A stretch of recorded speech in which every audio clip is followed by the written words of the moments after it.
So it was getting dark, so I turned the lights on. Anyway, let me get back to the story.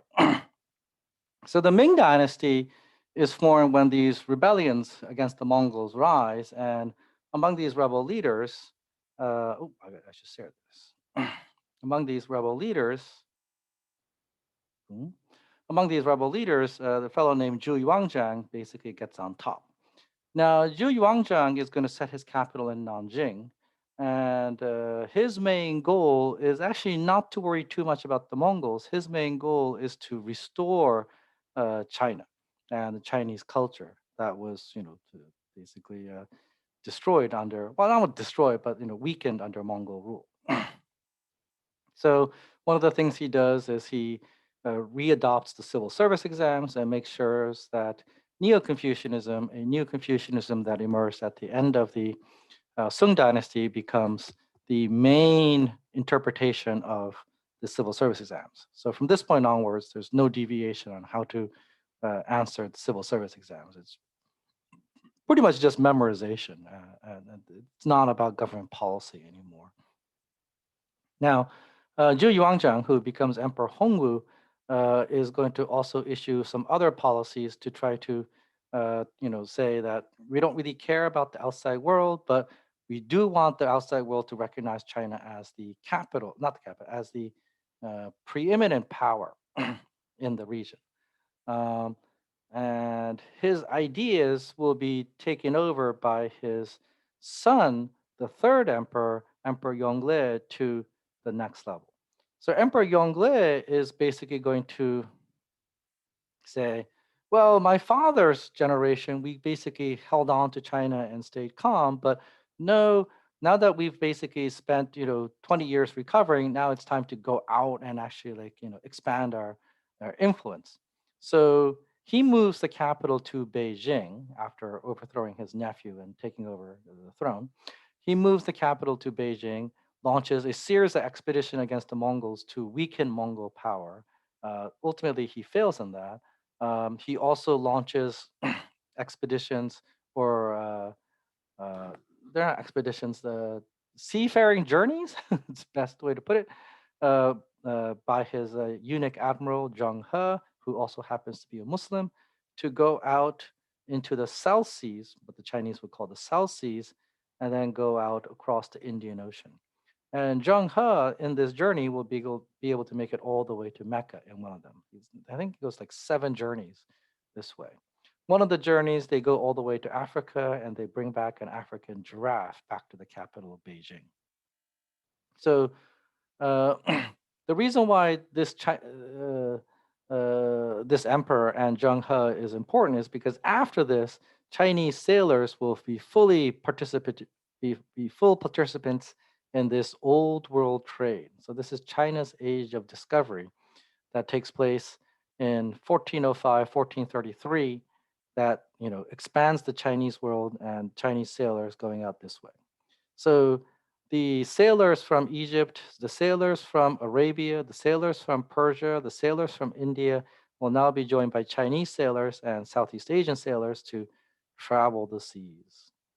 And this is the old world trade, right?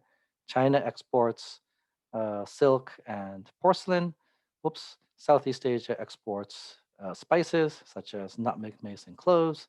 India exports cotton cloth and black pepper. And the Middle East becomes the, what's the right word? The middleman, that's the word. The Mongols, the Tibetans, the Japanese, uh, they want to engage in this trade, but they don't have that many goods that they have available for them.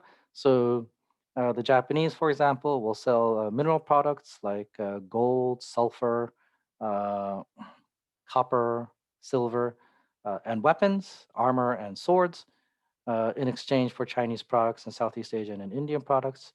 The Mongols will sell horses. The Tibetans will also sell horses as well. But of course, in the case of the Mongols, it's simply not enough. So the Mongols will continue to raid China to get the goods by force. And in order to prevent that, it is after the third emperor, I forget which emperor, it was like the fifth emperor or something like that, that they fight another war against the Mongols, and when they lose, they say, "All right, we're going to build the Great Wall like the first emperor did, the first emperor China of the Qin dynasty did, and the Ming dynasty rebuilds the Great Wall." So the Great Wall of China was once built by the first emperor of Qin dynasty all the way back in 221 BC, but that Great Wall had basically come into disuse by the time of the Tang dynasty.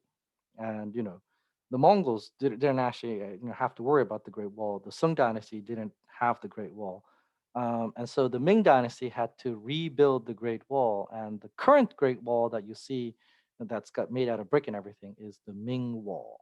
And that's built in the Ming dynasty to defend themselves against the Mongols.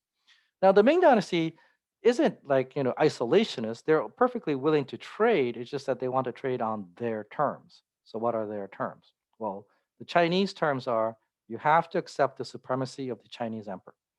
The Chinese emperor is the one true emperor of the known universe. All the other rulers of the world are nothing but barbarian kings. Sorry, I've dropped something. Oh, here we go. All the other kings are barbarian rulers, and they must, at least on paper or at least in form, bow their heads to the emperor. And once you do that, then when you bring gifts to the Chinese emperor, these are called tributes, the Chinese emperor in turn will shower you with gifts that are 5 to 10 times more. So when the Korean king goes to Beijing, or when a Korean envoy goes to Beijing and does kowtow to the emperor of the Ming dynasty in turn gives the Korean envoy 5 to 10 times the amount of goods that they brought. So if you're willing to, bow your head, the Mongols were not, but if you're willing to bow your head, then this is a very lucrative trade that trade relationship that you can hold with the Chinese.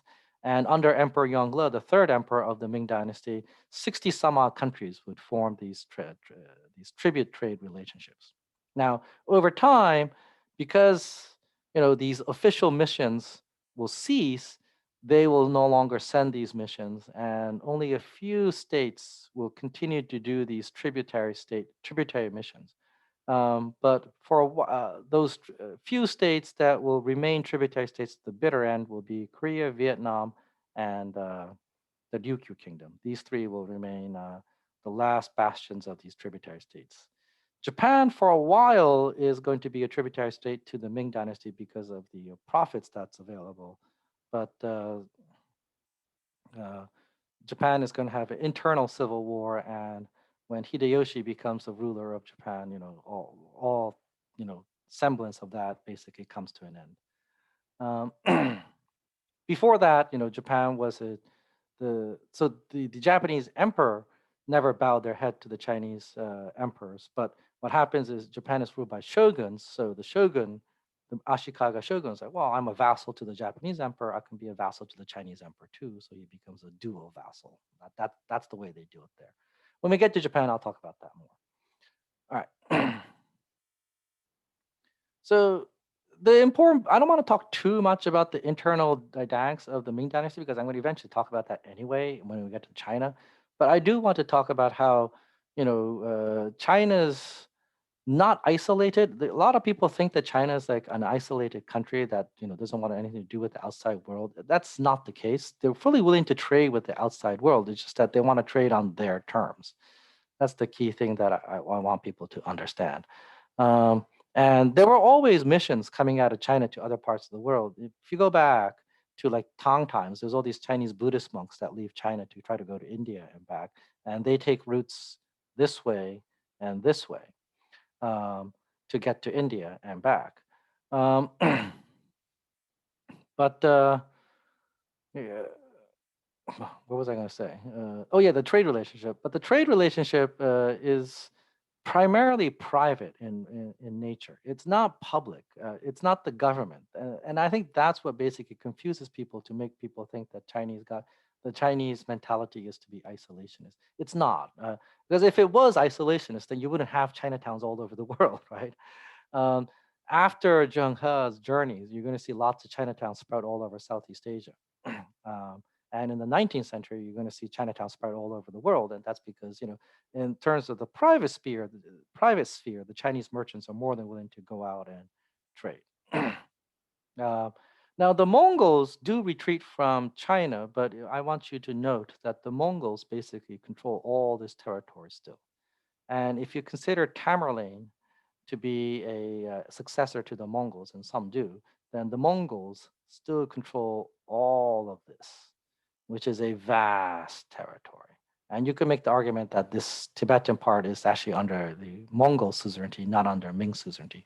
The Ming Empire claims the Tibetans are under their control, but the Tibetans say, no, we are independent and we're allied with the Mongols. So,